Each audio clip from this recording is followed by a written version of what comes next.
Don't lie to me! You think I didn't see what you just pulled? You look at me when I'm talking to you. I didn't do anything, I swear! Just what? Huh? You tell me! Ma'am, keep your hands where I can see them. We've got cameras Please, on. Ma'am, step back. You're being detained. The words hit her like a slap. No explanation, no reason. Just a woman in uniform blocking her path, eyes filled with the kind of disdain Alana had felt her whole life. A flashlight burned into her face. A hand hovered near a weapon. And then, low, cold, deliberate, the officer whispered, "You're trash," but she had no idea who she was talking to. Seconds later, a badge flashed. Radios crackled, and the power dynamic flipped. So hard the entire parking lot seemed to stop breathing.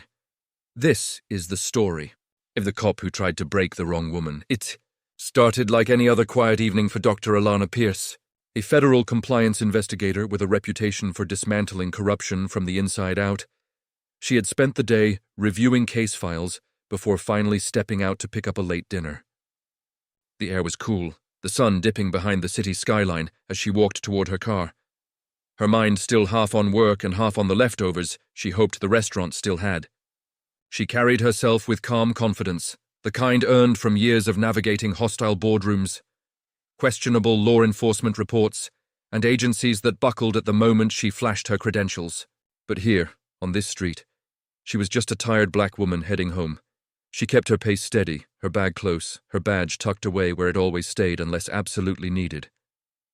Alana knew what her position meant, knew the authority she carried, yet preferred a life where her title remained in the background.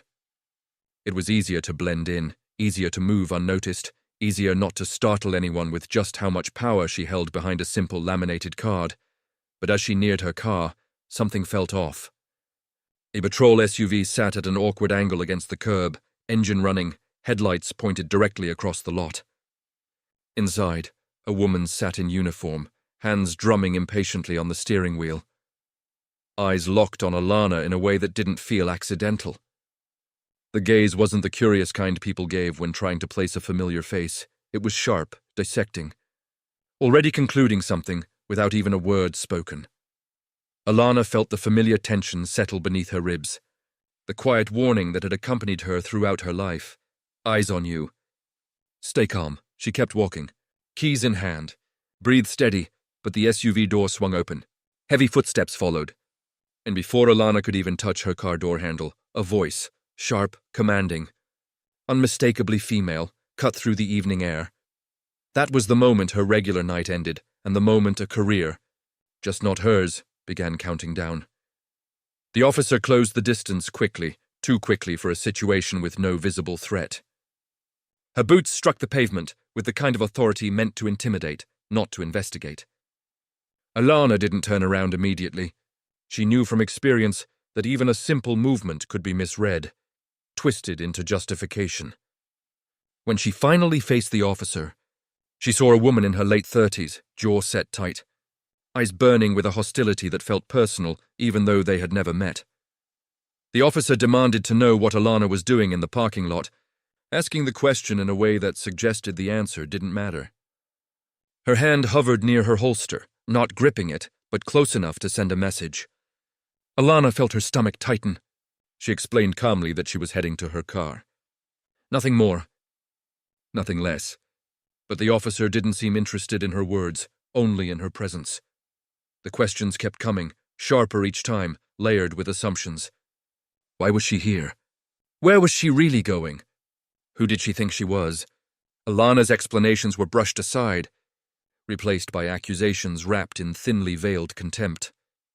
The officer circled her like someone inspecting contraband, as if searching for a reason to escalate. Other drivers slowed as they passed, pretending not to stare. A security light flickered overhead, and in that dim, stuttering glow, Alana saw the shift in the officer's expression. The moment suspicion transformed into something uglier.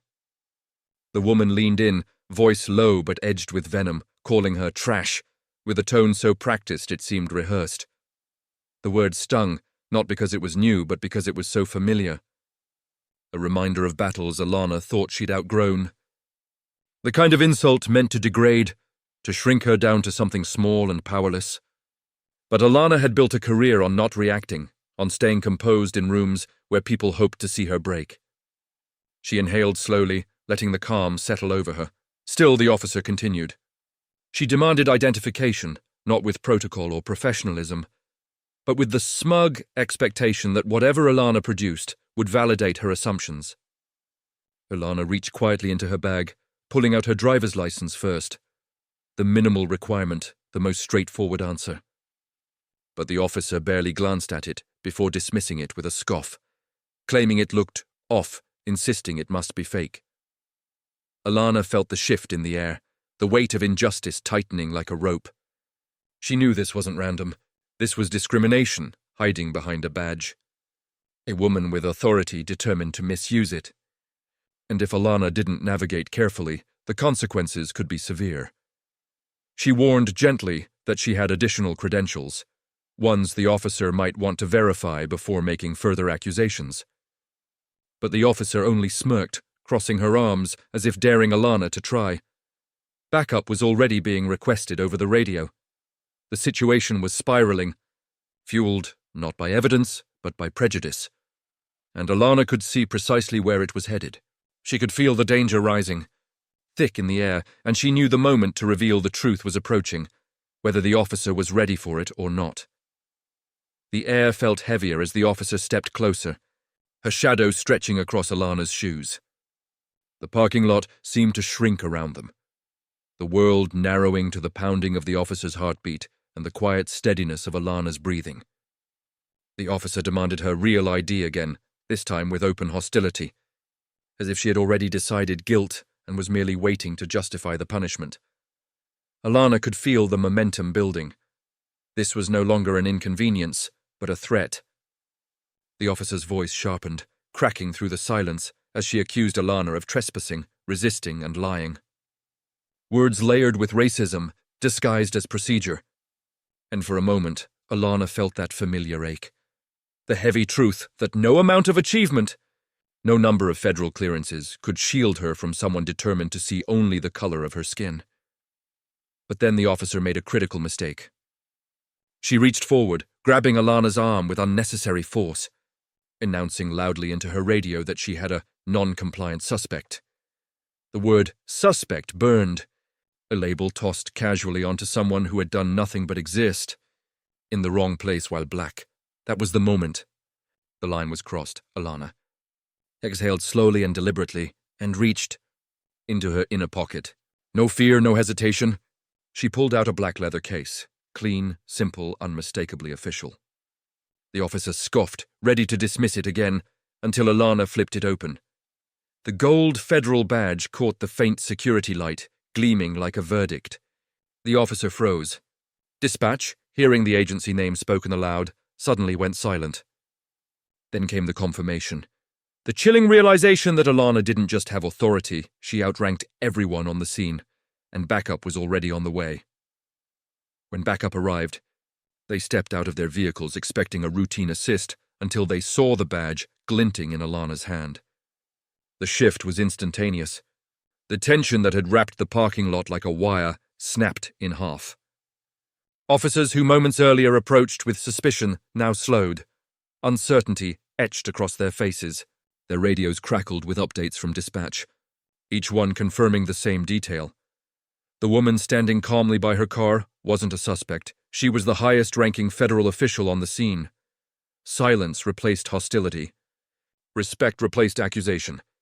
And the female officer, who had hurled insults, escalated without cause and laid hands on her without justification, now stood pale, shoulders caving inward as the weight of her actions settled on her. Alana didn't raise her voice. She didn't need to. She explained what had happened in precise, controlled detail, outlining every choice the officer had made. From the verbal abuse to the baseless accusations to the physical contact, each fact was a nail in a coffin the officer had built with her own hands. Supervisors listened carefully. No one dared interrupt. The decision, ultimately, wasn't theirs, it was Alana's. And she made it with the same measured calm she brought to every case of misconduct. She recommended immediate removal from duty pending full investigation. Within minutes, the officer's badge was taken. Her weapon was removed. Her career, the authority she had abused, was no longer in her hands. Alana drove home that night, not triumphant but thoughtful, because in the end, this wasn't just about one cop or one confrontation. It was about a system where power and prejudice could collide so easily, unless someone with courage, control, and truth stood in the way. And as she pulled into her driveway, one question echoed louder than the rest. How many more badges would fall before real justice finally rose?